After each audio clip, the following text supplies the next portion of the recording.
guys, it's lovely to see you. You're part of the Rowhill Conservation Volunteers, and you've just taken a break from a pretty intensive session this morning. So, Zach, how long have you been working with Rowhill? I think about 2 weeks, is it?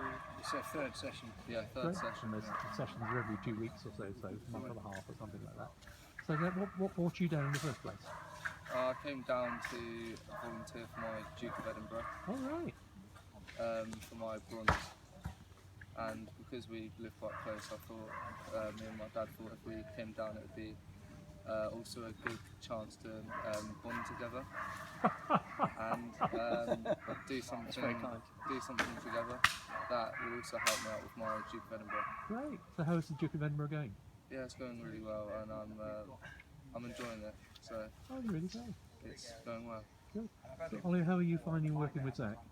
Great, it's been really good. It's been really good because we come here quite a lot walking with the dog, so that's why this was quite a good idea. Like Zach said, we're local here, so it's good to put something back into the local area, and you know we use it, so and it needs looking after. So, and I'm amazed at how many volunteers there are. Yeah. Actually, but obviously the crucial thing is we could always do with more.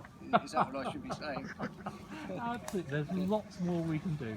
But so at the moment what we're doing is tending to limit what we do to the volunteers we've got. If we had twice as many volunteers, we could do twice as many things. There's lots more to do.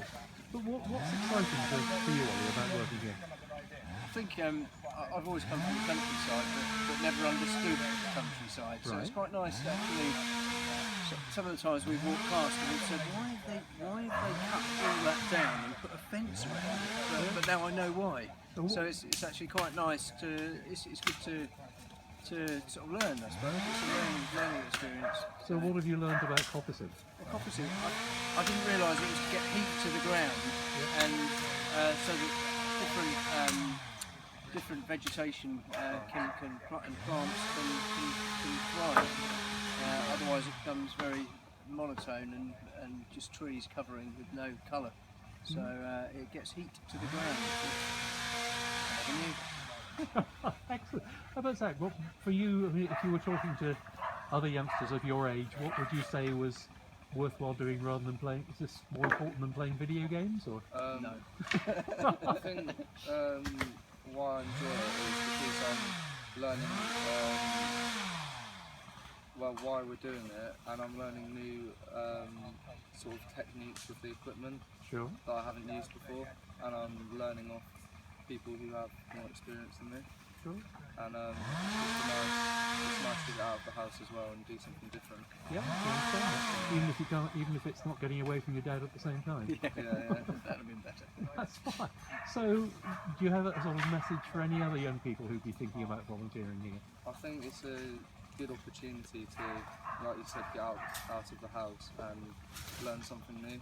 And I think it is quite fun as well to learn something new. So I think it's a good chance to come along and help for nature. If the young person wants to learn how to use an axe and a machete, then come here. And learn how to use it safely. Yes, safety side. No, that's really great. Well, there are lots of interesting things that you guys are doing, and I think we're leaning up against this fence, which is part of the work you've been doing today. So, what's the fence all about? Apparently, it's to stop the deer ruining the plants that are going to grow. Apparently, the deer destroy before they grow. So that's the idea of the fence. So this is our fence now. Every time we walk past it, I can say that's my fence. Absolutely, we'll have to put a little label on it to say you've done that. Yeah.